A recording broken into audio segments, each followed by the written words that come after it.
Hello दोस्तों, आज हम लोग लेकर आए हैं ड्राफ्टमैन सिविल सेकेंड ईयर का इंपॉर्टेंट क्वेश्चन जो कि आपको इस बार पेपर में 99% चांस है कि आ सकता है इसमें से क्वेश्चन। तो आप लोग इसको बिल्कुल भी मिस नहीं करना है, बस 5 मिनट का समय निकाल के क्वेश्चन को पूरा पढ़ना है। ठीक है, कमेंट करते रहना जिससे आप लोग को भी क्वेश्चन याद हो जाएंगे। तो चलिए, पहला क्वेश्चन है, सीमेंट का मुख्य घटक क्या है, जिप्सम या लाइमस्टोन। तो सीमेंट का जो मुख्य घटक होता है लाइमस्टोन होता है। बी नंबर बिल्कुल सही है। दूसरा क्वेश्चन है, कंक्रीट का स्ट्रेंथ टेस्ट कितने दिनों में किया जाता है, 7 और 28 दिन में या 10 और 20 दिन में। तो कंक्रीट का स्ट्रेंथ टेस्ट है वो 7 और 28 दिन में किया जाता है, 7 से 28 दिन में। ठीक है। तीसरा क्वेश्चन है, 1 बैग ऑफ सीमेंट का वेट कितना होता है, 40 kg या 50 kg। तो जो वेट होता है 1 बैग का 50 kg होता है। ठीक है, बी नंबर बिल्कुल सही है। चौथा क्वेश्चन है, सर्वेइंग में लेवलिंग का मुख्य उद्देश्य क्या होता है, दूरी मापना या ऊंचाई का अंतर ज्ञात करना। तो सर्वेइंग में लेबलिंग का मुख्य उद्देश्य बी नंबर बिल्कुल सही है, ऊंचाई का अंतर ज्ञात करना। ठीक है, बी नंबर बिल्कुल सही है। चलिए, पांचवा क्वेश्चन, आरसीसी में रेनफोर्समेंट किसके लिए होता है, स्ट्रेंथ बढ़ाने के लिए या डेकोरेशन के लिए। ए नंबर बिल्कुल सही है। छठा क्वेश्चन है, फ्लोर का मिनिमम थिकनेस कितना होना चाहिए। तो आपका जो फ्लोर का मिनिमम थिकनेस होता है बताइए, 50 mm या 75 mm। 75 mm, बी नंबर बिल्कुल सही है। ठीक है। सातवां क्वेश्चन है, वाटर सीमेंट रेशियो बढ़ाने से कंक्रीट पर क्या असर पड़ता है, स्ट्रेंथ बढ़ती है या घटती है। तो आपका जो स्ट्रेंथ होता है वो घटती है, बी नंबर बिल्कुल सही है। आठवां क्वेश्चन, सर्वेइंग में टेम्परेरी एडजस्टमेंट का क्या अर्थ है, इंस्ट्रूमेंट का अस्थायी सुधार या प्रत्येक उपयोग से पहले ठीक करना। तो बी नंबर बिल्कुल सही है, प्रत्येक उपयोग से पहले ठीक करना। ठीक है। चलिए, नौवां क्वेश्चन है, ब्रिक मशीनरी में जॉइंट की मोटाई कितनी होती है, 10 mm या 20 mm। तो आपका जो होता है 10 mm होता है। ठीक है, जॉइंट की मोटाई।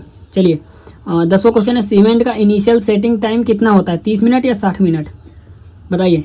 तो आपका जो टाइम होता है 30 मिनट होता है। ठीक है। चलिए, 11वां क्वेश्चन, क्रॉस सेक्शन ड्राइंग में क्या दिखाया जाता है, बिल्डिंग का अंदरूनी कट भाग या साइड का ऊपर से व्यू। तो इसका सही जवाब है साइड का ऊपर से व्यू दिखाया जाता है। ठीक है। 12वां क्वेश्चन है, फाउंडेशन की गहराई किस पर निर्भर करती है, मिट्टी की बियरिंग कैपेसिटी पर या दीवार की ऊंचाई पर बताइए।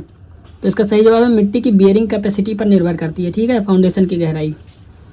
13वां क्वेश्चन है, पीसीसी का अर्थ क्या है, प्लेन सीमेंट कंक्रीट या पोर्शियल कंक्रीट सीमेंट बताइए।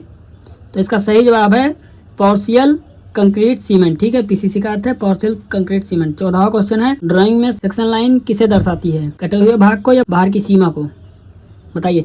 तो इसका सही जवाब है कटे हुए भाग को। सेक्शन लाइन जो खींचा जाता है तो कटे हुए भाग को दिखाया जाता है। बीम का मुख्य कार्य क्या है, लोड को कॉलम तक पहुंचाना या लोड को ग्राउंड तक पहुंचाना बताइए। तो इसका सही जवाब है लोड को कॉलम तक पहुंचाना। ठीक है, बी नंबर बिल्कुल सही है। सर्वे में बैक साइड रीडिंग किस बिंदु पर ली जाती है, ज्ञात ऊंचाई वाले बिंदु या अज्ञात ऊंचाई वाले बिंदु पर बताइए। तो इसका सही जवाब है ज्ञात ऊंचाई वाले बिंदु पर ली जाती है। ठीक है।